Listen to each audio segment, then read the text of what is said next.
ধর্মীয় রীতি অনুযায়ী মানুষের অন্তিম ঠিকানা কবর, কিন্তু মর্মান্তিক হলেও সত্য, ঢাকায় এই কবর দেয়া নিয়েও রয়েছে শ্রেণী বৈষম্য। প্রিয়জনের শেষ ঠিকানা সংরক্ষণ করতে গেলে গুনতে হবে 10 লাখ থেকে 1.5 কোটি টাকা পর্যন্ত, যা নিম্ন ও মধ্যবিত্তের জন্য আকাশ কুসুম স্বপ্ন। শেষ ঠিকানার এই জায়গাটির নাম হচ্ছে কবর। 8 ফিট বাই 4 ফিট দৈর্ঘ্য প্রস্থের এই জায়গাটির দাম কতই বা হতে পারে? 1 লাখ, 2 লাখ বা তার কিছুটা বেশি। তবে সিটি কর্পোরেশনগুলো তথ্য বলছে এই জায়গাটুকু সংরক্ষণ করতে হলে গুনতে হবে কোটি টাকা, তাও আবার 25 বছরের জন্য। তাহলে প্রশ্ন হচ্ছে, যার আর্থিক সক্ষমতা নেই সে কি ধরে রাখতে পারবে তার জীবনের এই শেষ মাটিটুকু? কুল্লু নাফসিন যায়িকাতুল মাউত। ক্লেমন নিয়ে এলো বিরাট কারবার। ইউনিক কোডটি সাবমিট করলে জিততে পারো লক্ষ লক্ষ গিফট। বিস্তারিত ফেসবুক পেজে। বিপুল জনসংখ্যার এই নগরীতে প্রতিনিয়ত মৃত্যু ঘটছে। তাদের শেষ ঠিকানা ঢাকার 2 সিটি কর্পোরেশনের অধীনে নির্ধারিত 9টি কবরস্থান।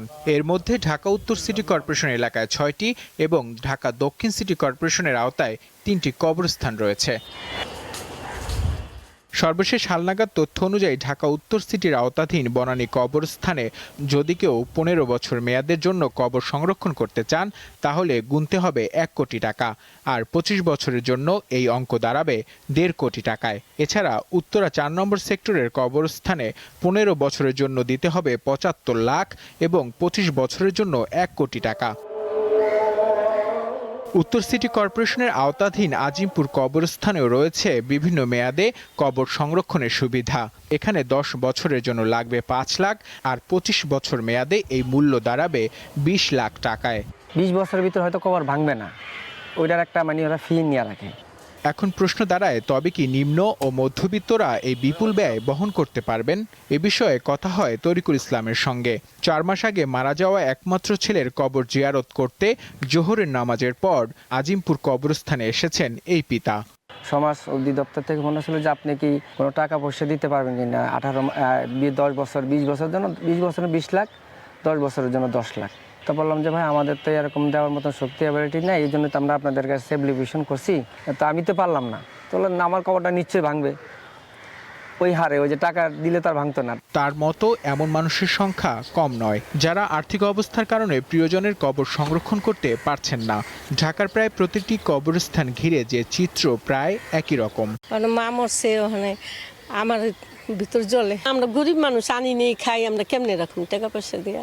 এখন তো জনগণ বাড়তেছে, তাই না? যদি কবরস্থানটা যদি বড় না থাকে আর বেচা যদি হয়ে যায় তাহলে তো প্রবলেম হয়, কবর দিতে প্রবলেম হয়।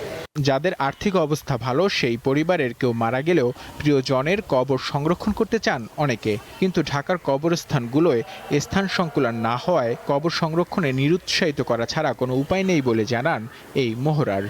10 বছর মেয়াদে 5 লাখ টাকা, 15 বছর মেয়াদে 10 লাখ টাকা, 20 বছর মেয়াদে 15 লাখ টাকা, 25 বছর মেয়াদে 20 লাখ টাকা। যেমন উত্তর সিটি কর্পোরেশনে বর্তমানে 25 লাখ মেয়াদে যেটা আছে সেটা 1 কোটি 45 লাখ টাকা চলতেছে। শোক আর আবেগের মুহূর্ত ও প্রিয়জনের শেষ ঠিকানাকে সংরক্ষণ করতে গিয়ে সাধ্যে কুলাচ্ছে না বেশিরভাগ নগরবাসীর। জনসংখ্যার বিবেচনায় ঢাকায় কবরস্থানের সংকট রয়েছে বলে মনে করেন নগর পরিকল্পনাবিদরা।